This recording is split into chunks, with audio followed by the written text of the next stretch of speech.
भारत के पड़ोसी मुल्क बांग्लादेश में तख्ता पलट हो चुका है और अब नई सरकार का गठन हो चुका है। हालांकि अभी तक वहां पर प्रधानमंत्री नहीं चुना गया है, लेकिन उनका दर्जा प्रधानमंत्री जैसा ही है।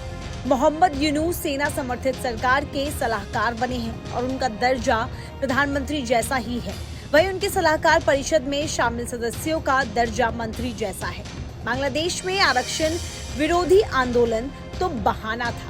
जिस तरह आरक्षण के खत्म होने के बाद भी लगातार बांग्लादेश में हिंदुओं पर हमले हो रहे हैं, उससे लगता है कि यह पूरा आंदोलन हिंदुओं के खिलाफ ही शुरू हुआ है।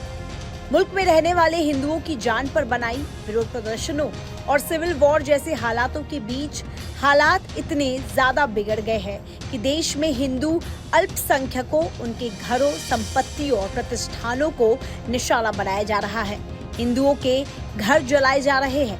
हिंदू महिलाओं को उनके घर से उठा लिया जा रहा है। हिंदुओं के व्यापारिक प्रतिष्ठानों में लूट हो रही है। मंदिरों को जलाया जा रहा है। जाहिर है कि भारत इन सब घटनाओं को लेकर चिंतित है। भारत सरकार लगातार बांग्लादेश के अधिकारियों के साथ संपर्क में है, पर जब वहां कोई कानून व्यवस्था ही नहीं है तो अधिकारी क्या सच्चाई बताएंगे।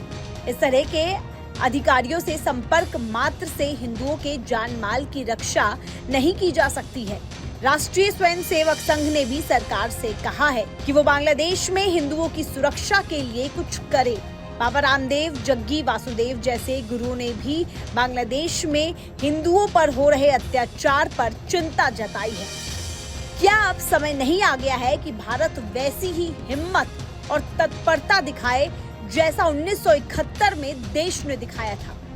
भारत हिंदुओं की रक्षा के लिए क्या कर सकता है?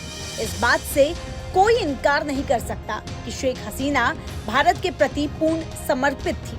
चीन और अमेरिका के दबाव में भी उन्होंने कोई ऐसा काम नहीं किया जो भारत के हितों के विपरीत जाता। पूर्वोत्तर के आतंकवाद को पस्त करने में भी शेख हसीना ने मोदी सरकार की बहुत मदद की। पूर्वोत्तर के तमाम आतंकी संगठनों के ट्रेनिंग कैंप जो बांग्लादेश में चल रहे थे, उन्हें खत्म करने में उन्होंने मदद की।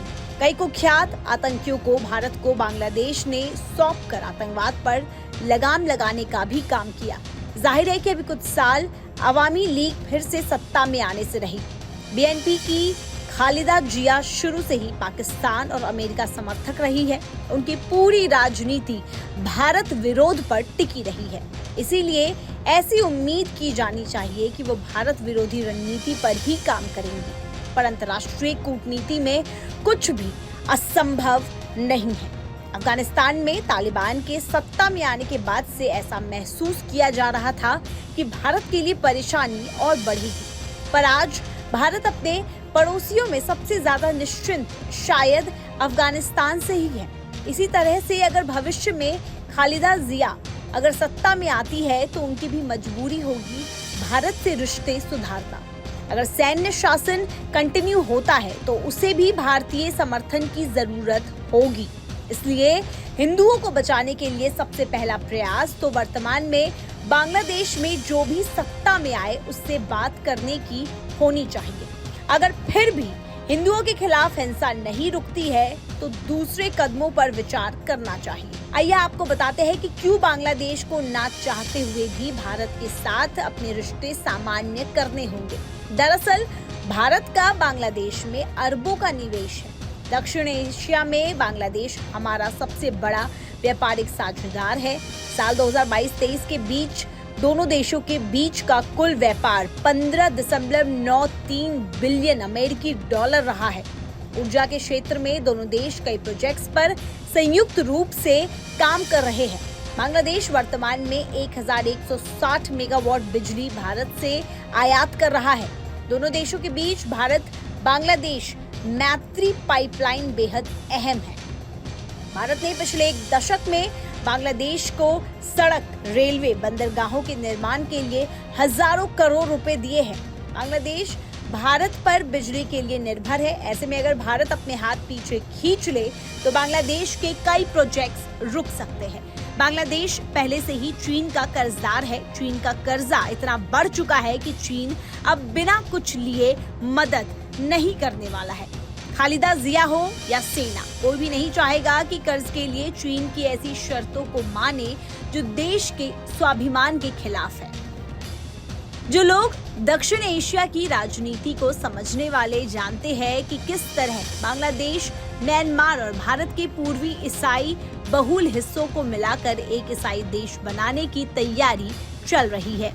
बांग्लादेश की पीएम शेख हसीना ने भी एक बार कहा था कि पश्चिमी देशों की योजना है कि ईस्ट तिमोर जैसा एक ईसाई देश बनाया जा सके जो सीधे उनकी उंगली पर नाच सके। हसीना ने यह भी कहा था कि एक व्हाइट मैन बांग्लादेश के एक द्वीप पर सैन्य अड्डा बनाने की अनुमति मांग रहा था।